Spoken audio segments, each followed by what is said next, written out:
خوێنبەربوونی لووت دوو جۆری هەیە. جۆرێکیان لە پێشەوەی کۆڵەکەی لووت دەبێ و جۆرەکەی تر لە پشتەوەی لووت یا لە پشتەوەی کۆڵەکەی لووت دەبێ.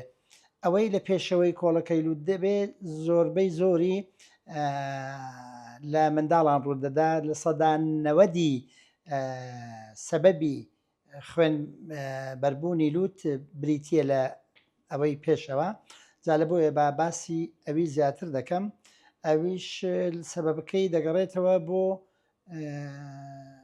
ناسکبوون یان سەطحی لوولەکانی خوێن لەسەر کۆڵەکەی لووت، کەواتە ئەو لوولە خوێنانە یا بە ئەسانی دەتەقن یا دەپچڕێن بۆیە خوێن بەردەبێ. خاستەن ئەگەر کشان زۆر جار بە گەرما دەکشێ، هەندێک جار بە زەربێکی بەسیت، هەندێک جار بە کۆخە و پەسیوێک، هەندێک جار بە هەڵامەتێک، ئەو لوولە خوێنانە دەتەقن و خوێن لە لووت دێ.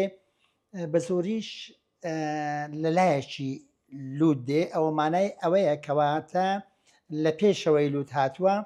بەڵام ئەگەر لە پشتەوەی لووت خوێن بەربێ زۆرتر خوێنەکە زۆرترە، کەمیەکەی زۆرترە، لەبەرەوەی لوولەکانی خوێن زیاتر ئەستورترن و ڕەخترن لە عمری پیرەکان یان بە ساڵا چوارەکاندا دەبێت، چونکە لوولە خوێنەکان هەندێ ڕەق بوونە و نەخۆشیان توش بووە و کۆنتترۆلکردنی ئەو زۆرەشیان ئاسان نییە. بەڵام ئەوەی پێشەوە کە لە منداڵان ڕوودەدات لەبەرەوەی دکتۆری پسپۆر بە ئاسانی دەیگاتێ، یا ئەوەتە کەوی دەکا بە مادەی چیمیایی یا بە جیهازی کارەبایی پێی دەڵێن کەوی، لوولە خوێنەکەی کەوی دەکا یا بە داو دەرمان.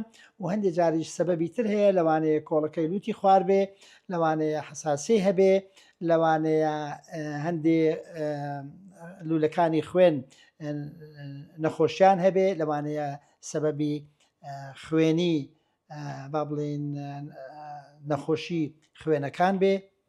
جا هەر چۆنێ بێت من وای بە باش دەزانم کەوا نەخۆش وەختی کاتێک کە خوێن لە لووتی دێت مراجعەی دکتۆری بکات، با بزانێ ئایا بە داو دەرمان عیلاج دەکرێت، یا ئەوەتە بۆی کەوی دەکرێت، یا ئەوەتە هەندێک فحوساتی زەڕوری بۆ دەکرێت بۆ ئەوەی بگەینە سەبەب.